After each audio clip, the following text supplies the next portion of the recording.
This just in. Tomorrow is Christmas. But if I could unwrap just one gift a little early, I'd wish for two words to disappear forever. Performance marketing. It sounds harmless, sensible even. Who doesn't want marketing that performs? But as Thomas Barter wrote in Marketing Week, those two words have done real damage.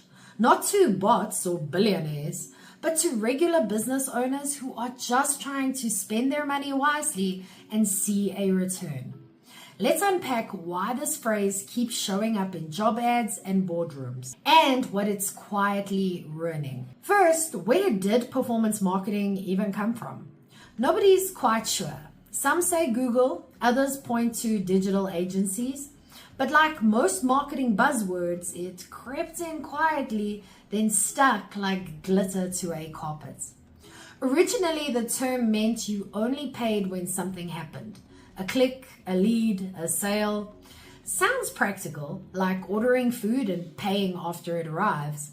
But if that's performance dining, then this must be performance advertising. And the name starts to sound like a gimmick. The problem is the word performance. Once you use it, you imply that everything else is not performing. If some marketing is called performance, does that make the rest non-performance? Lazy marketing? Window shopping? That thinking isn't just wrong, it's damaging. Most performance metrics are just vanity numbers. Clicks, impressions, click-through rates. They sound precise, but look closer and the numbers are more fluff than fact. Bots can inflate clicks. Campaigns often get credited for actions they didn't cause. And the traffic you think you're paying for, sometimes it never even shows up on your website. It's not that digital channels are useless, they're powerful, but performance marketing as a concept gives the illusion that it's more scientific than it really is. It trains leaders to think too small.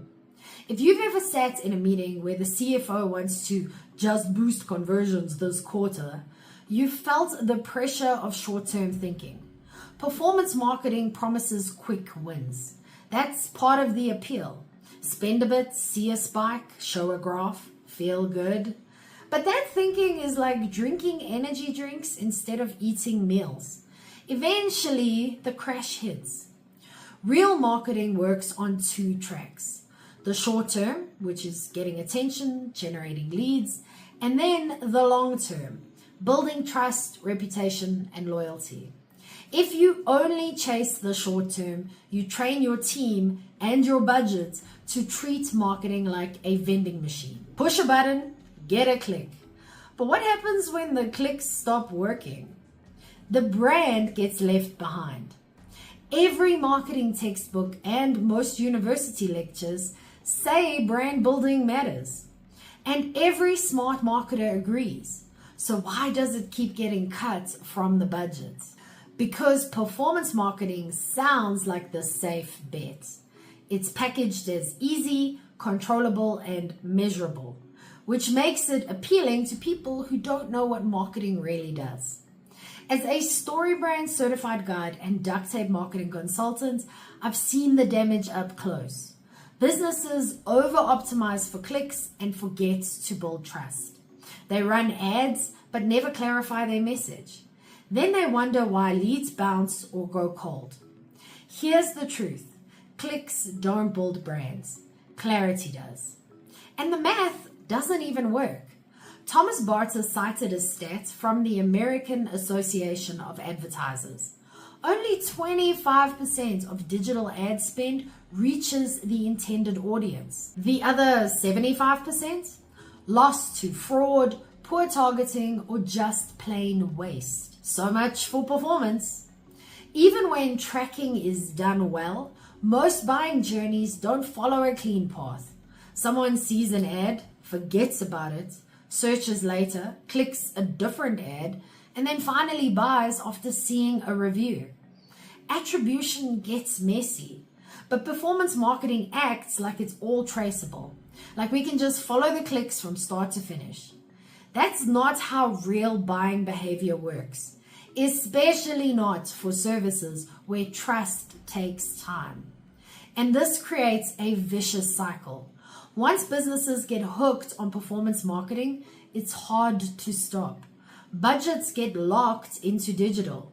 Results start to drop, so they spend more, chase more clicks, and ignore the brand. It's the marketing version of gambling to win back your losses. Meanwhile, Google and Meta use the money to run their own offline ads on billboards, in train stations, in airports, which raises the question, if performance marketing is so great, why are the biggest platforms using traditional ads to market it? Because deep down, they know what every real marketer knows. Brand still wins. So here's what you should focus on instead. Instead of chasing performance, go back to basics. Clarify your message so people understand what you do in one sentence. Create content that builds trust, not just traffic. And track real outcomes, not vanity metrics. Invest in long-term relationships, not just short-term conversions. Marketing that works is simple. Not easy, but simple. It tells the right story to the right people in the right way. And it doesn't need to be wrapped in shiny buzzwords to perform. If you want a clearer way to explain what your business does, download my 5-minute marketing fix and get one sharp sentence that helps you stand out, connect with customers, and grow with confidence.